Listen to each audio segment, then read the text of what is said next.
Tonight, MLA Kyle Giddens is proposing an amendment to the Low Carbon Fuels Act seeking to level the playing field for BC renewable diesel. Plus, the Salvation Army says holiday donations are down 50% since the Canada Post strike began. And students from Young Politicians of Canada are advocating for a youth council here in Prince George.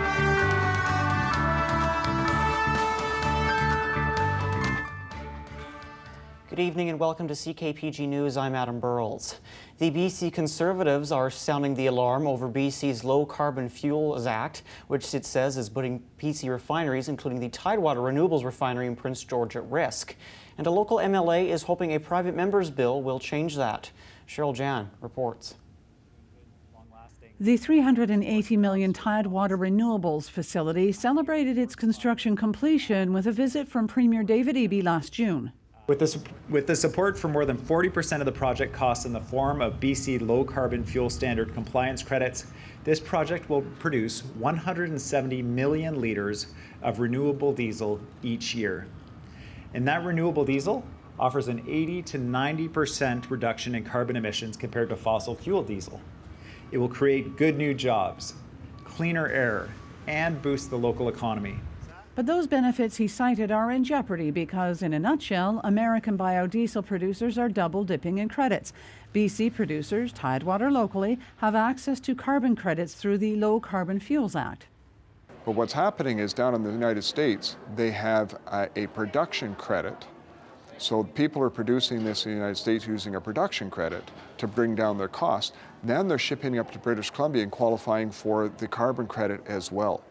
And so that is taking the market share up and making it very difficult for Tidewater to be able to operate. And as such, Prince George Mackenzie MLA Kyle Giddens has written up his own bill called the Low Carbon Fuel Standard Amendment Act.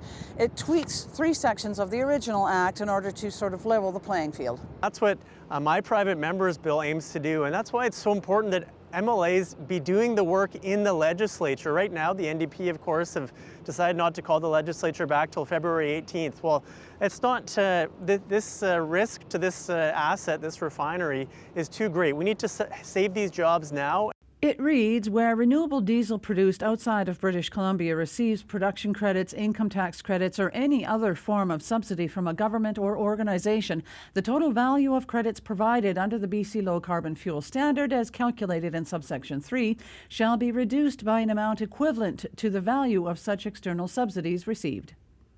We should be, if we're going to be putting something like this in, we should be protecting our local companies. Now, whether we should have this in place or not is a different argument. But in the meantime, if it's in place, we should make sure that we protect our local companies. So that's a change that we are going to be looking to do in the legislature.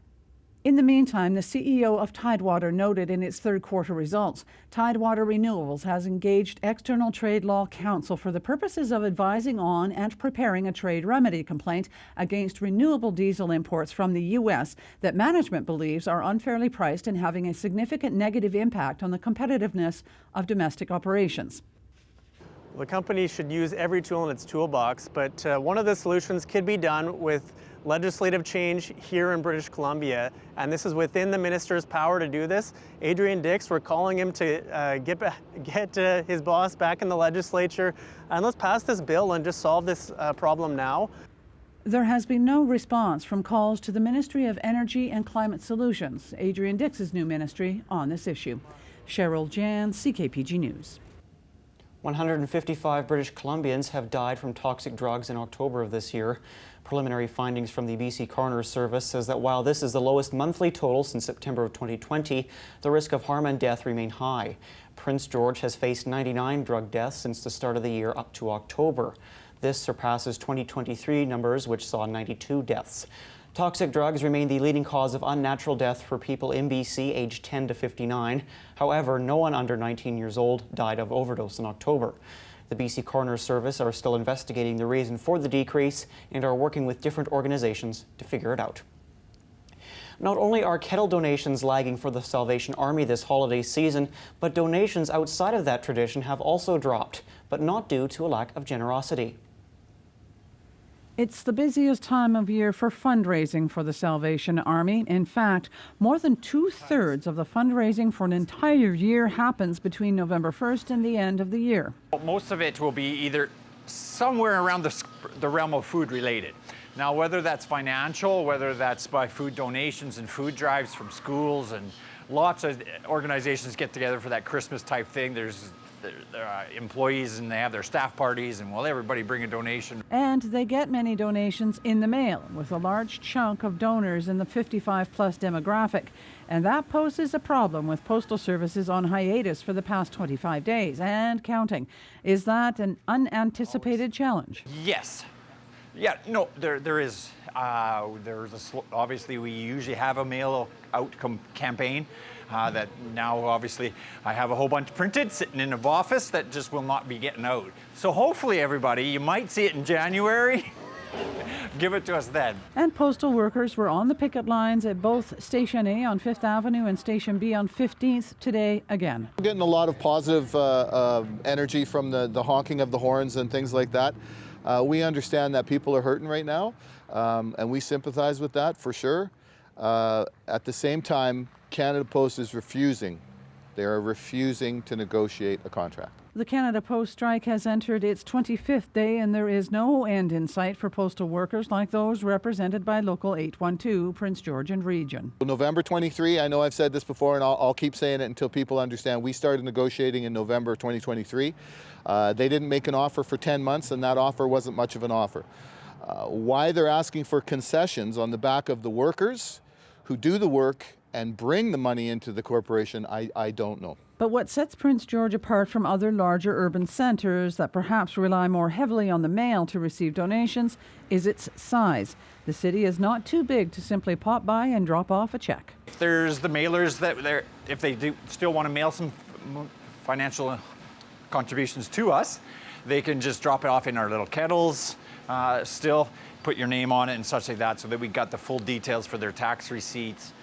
There's different methods. Always come see us. You'll get a free tour as well.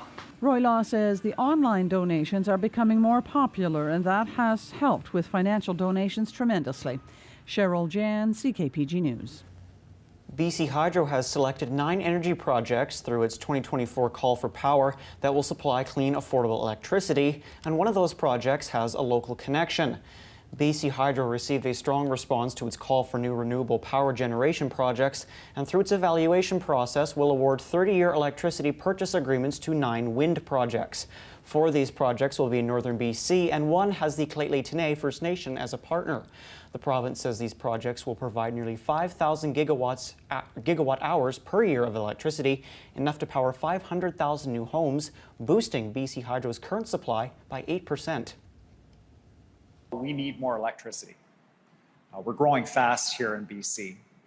More people, more jobs, more companies needing more electricity.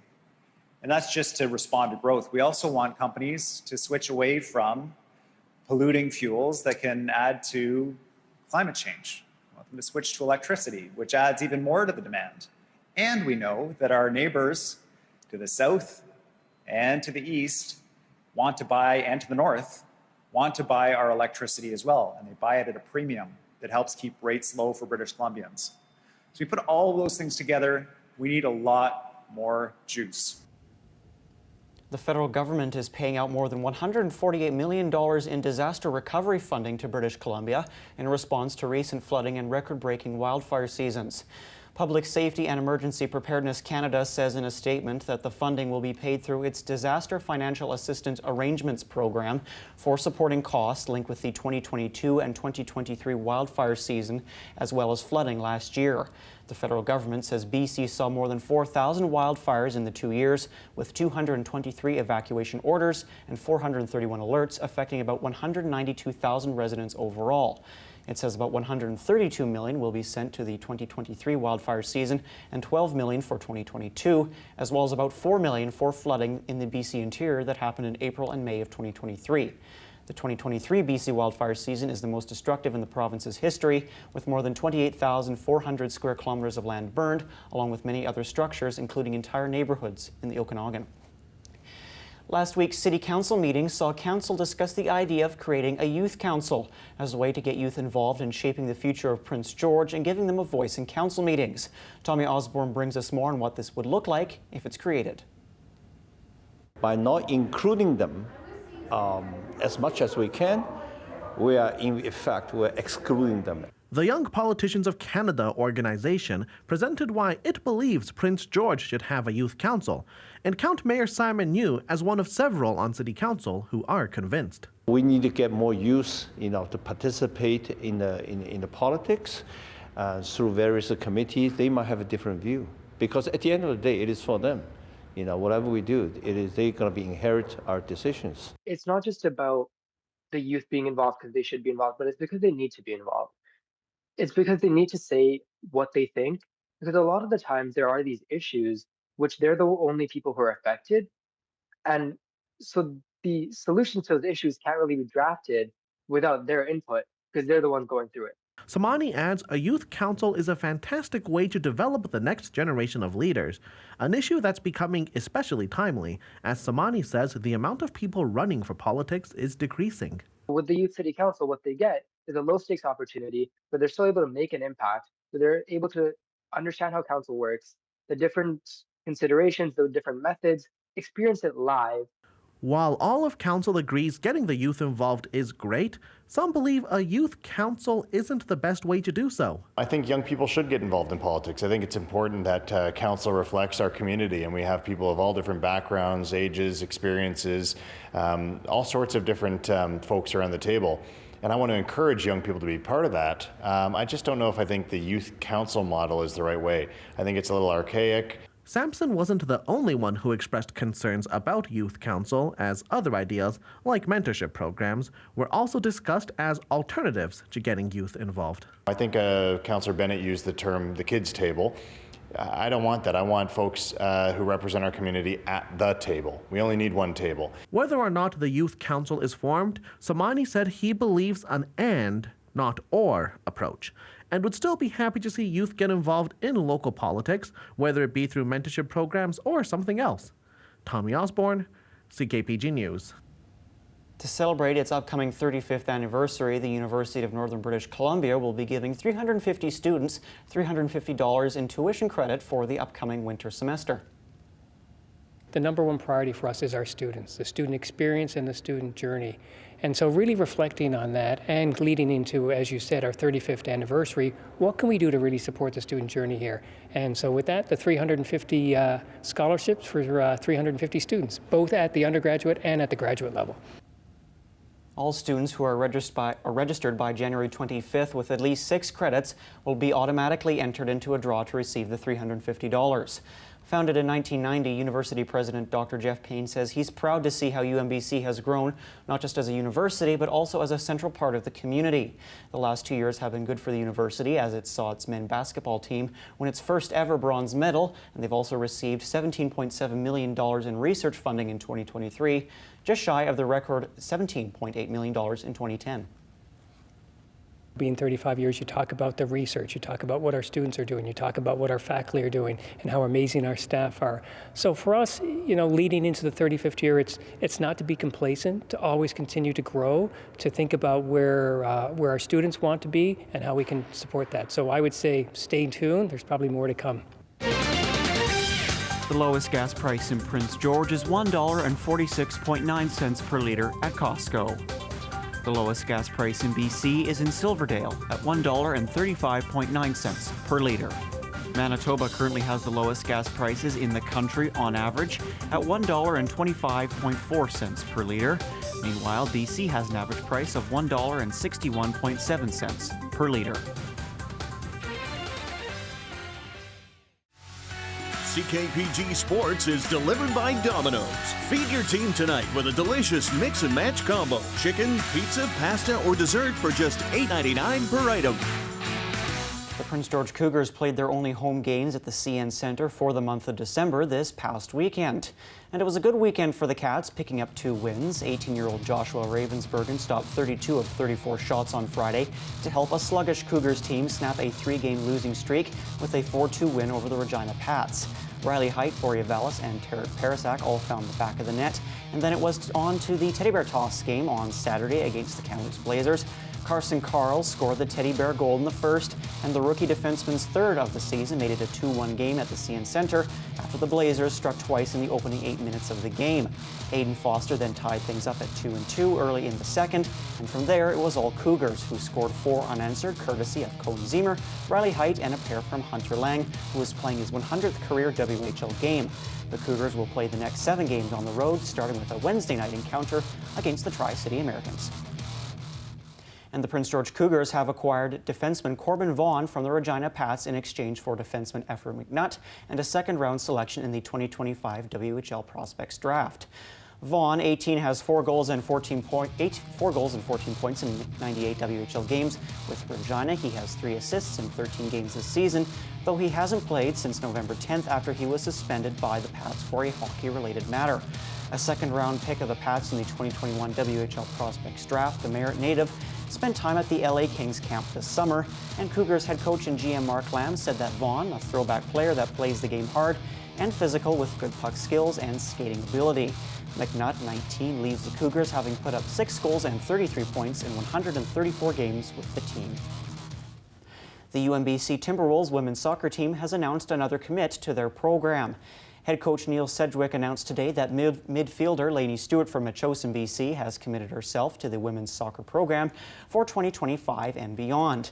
The 5'7" central midfielder heads north to UMBC by way of the Vancouver Island Wave 07 program. Stewart is planning to pursue a Bachelor of Education at UMBC and hopes to become an elementary school teacher once her soccer days are done.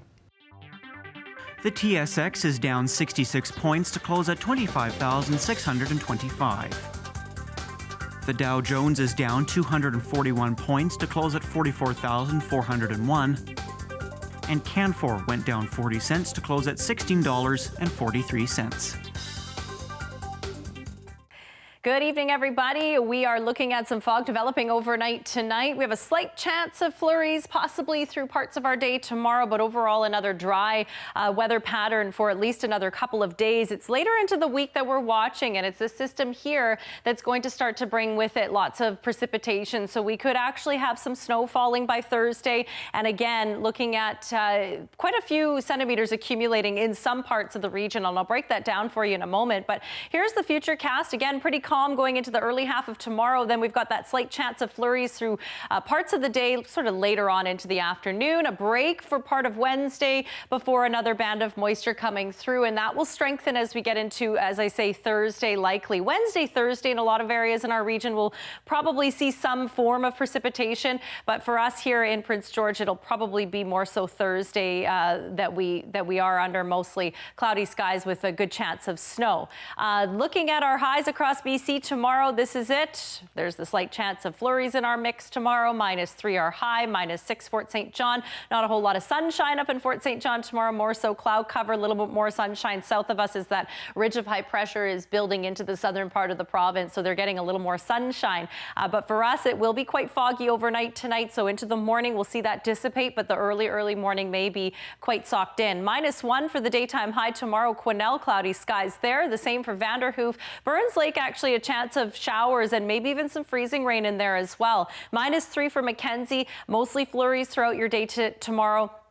And seeing drier conditions in Fort St. James. The west coast looks pretty nice tomorrow. Edmonton, not so much though. Cold and snowy, -10. The prairies as well, starting to see more moisture coming through. -8 for Regina, Winnipeg, and snow in the mix there. A wintry mix of weather for Montreal, highs of around 4, and some rain showers over in parts of the Maritimes. So snow for our later part of the week, as I mentioned. So we'll jump right into the extended, where you're going to see sort of a back and forth weather trend in some areas where we've got some sunshine for the later part of the week, but tomorrow Burns Lake will have that icy mix, especially in the morning. So freezing rain likely in the morning. Be careful when you're out on the roads. Down to -9 with fog tonight. The same for Mackenzie, looking at foggy patches tonight, -5 overnight, up to -3 for the day tomorrow. A little bit of morning snow expected, maybe a centimeter or 2. The same for Wednesday. Your break will come sort of later into the day Thursday, but particularly Friday. McBride, cold tonight, -14. That is going to be a colder overnight low for most of the week. -3 tomorrow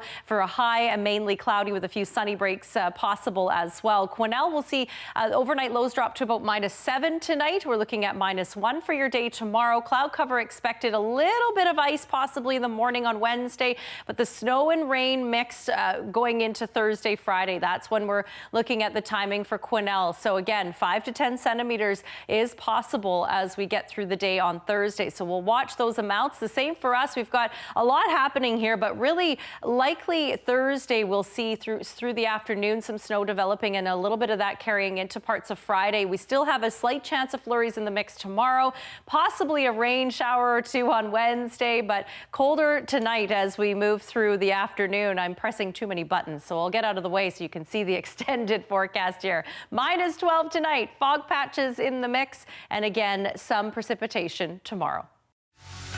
CKPG Sports is delivered by Domino's. Feed your team tonight with a delicious mix and match combo. Chicken, pizza, pasta, or dessert for just $8.99 per item. The Prince George Spruce Kings split their weekend on the road. Goalie Colin Ray made 37 saves in his Spruce Kings debut as they defeated the Victoria Grizzlies 2-1 on Friday night at the Q Centre.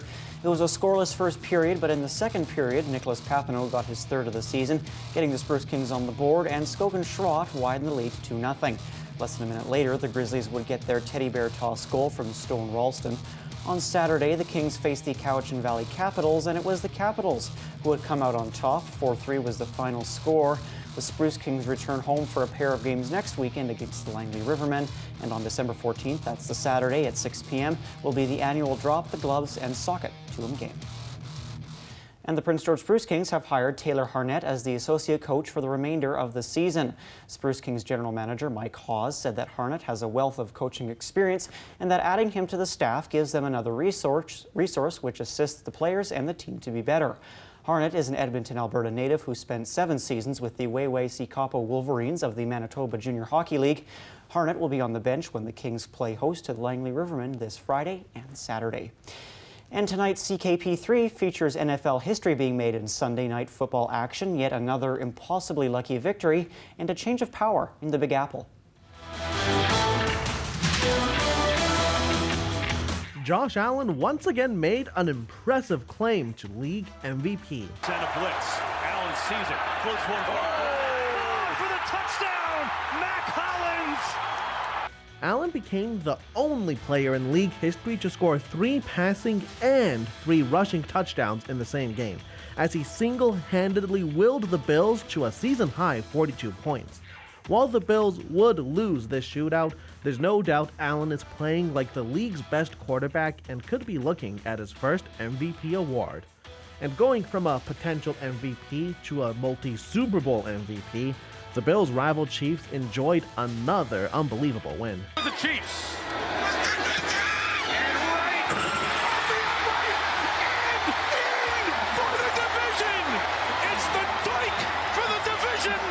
Call it luck, skill, potential black magic, or anything else, there's no doubt the Chiefs have won just about every game in improbable fashion. But Kansas City enjoyed yet another win as the field goal doinked for the division. And even though it's the off-season, the MLB had a huge shakeup. Soto 1-2, and Soto drills one. Juan Soto is no stranger to cranking home runs in Citi Field, but for the first time in his storied career, Mets fans will enjoy watching him do what he does best. Soto signed a record-breaking 15-year, $765 million contract to join the Mets, shifting the balance of power in New York and bringing plenty of drama to the Big Apple in tonight's CKP3. Hello from the CKPG Today side, and cheers to another week here on the show. We're kicking it off on a high note with Prince George's own Inga Anderson, the current exhibit on at the Exploration Place. Going to learn more about this Prince George singer and how she made herself famous during the war. Plus, going to stop at the Open Door Cafe and make some warm winter festive drinks. I myself love a gingerbread latte. I got a soft spot for it, but to you on the other side, you got a drink that you love to bring out during the holiday season? Eggnog? I don't know about eggnog. It might be a controversial opinion. I never really liked eggnog. I've tried it in the past. Not to say that I haven't tried it. I have tried it, but it didn't really do me any good, I don't think. So maybe my tastes have changed now. That was a while ago, so we'll see. Maybe I'll try some again this holiday season. My tastes will be reinvigorated for it. Turning to our final story on this week's Forever Friends, the North Caribou BC SPCA is providing hotel room service to a pit bull pup. Sam Bennison has more.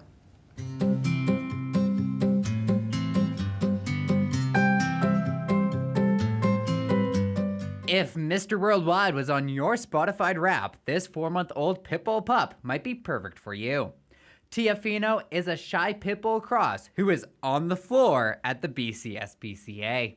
He's still learning everything. The shelter's a scary environment, but once he gets to know you, he is the cuddliest of cuddly puppies. He just wants to sleep with you and cuddle in. He also absolutely loves balls and chase games. The SPCA says Tiafino and his siblings were found in a dumpster and brought into the SPCA by some good Samaritans.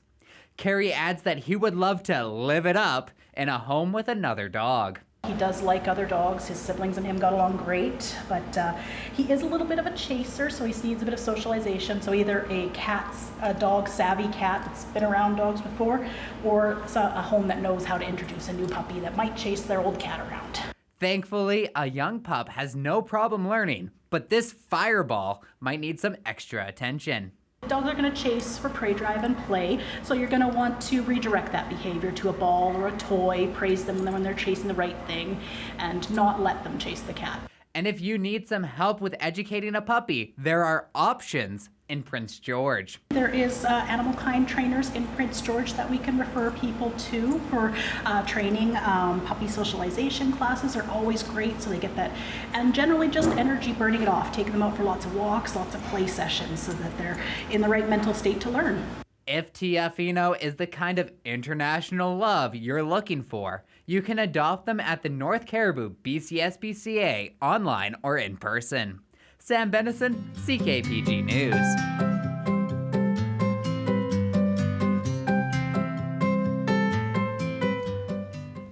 All right, that's all the time we have tonight. Thank you so much for joining us. We are back again tomorrow. Until then, we'll see you tomorrow, and thanks again for joining us. Have a great night.